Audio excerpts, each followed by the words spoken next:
Hi, I'm Caleb. Welcome back to episode 3 of the Century House series. Today we're going to be focused on getting this yard cleaned up, how much effort it took me, and what the costs were. Upon purchasing the house, one of the first things that I wanted to get cleaned up was the yard. The previous owners had let it get really overgrown, which can be bad for the house and just looks bad. So for now, sit back and enjoy some yard cleanup time lapse.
After cleaning up the yard debris around the house, I realized how much hard work there was ahead of me. At that point, my contractor offered to come and use his skid steer to clean some of the backyard that I had showed you in the last video. So now I'm just going to give a quick tour of what it looked like after he did all of his work and how much effort it really saved me.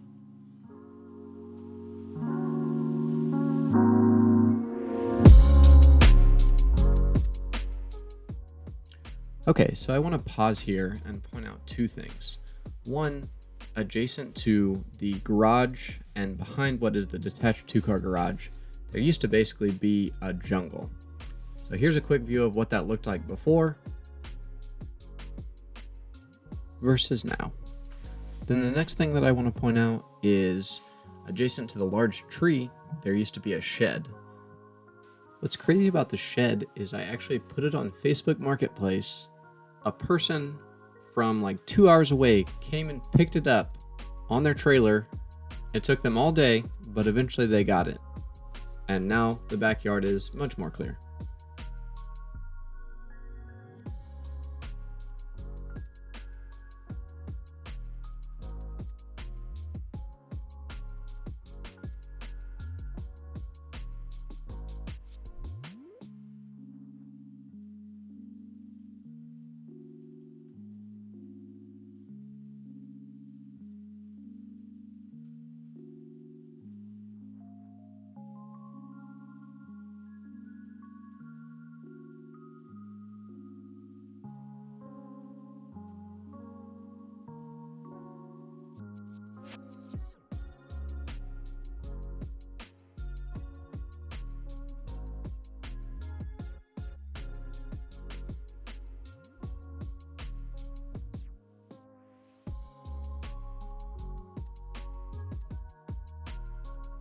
As we enter this section of the yard, there's a couple things to point out.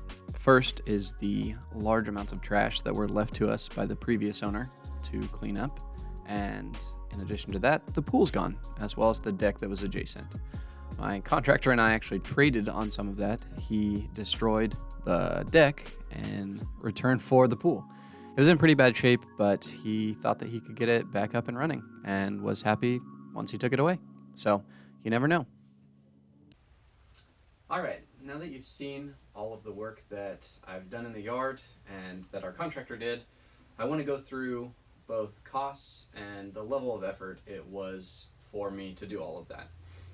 Sometimes I think that YouTube videos in general, at least for myself, can be misleading because I watch this 8 to 12 minute video and they've done hours and hours of work and who knows how many dollars worth of work, and that can give you a false sense of, expectations on what it's going to take to do something.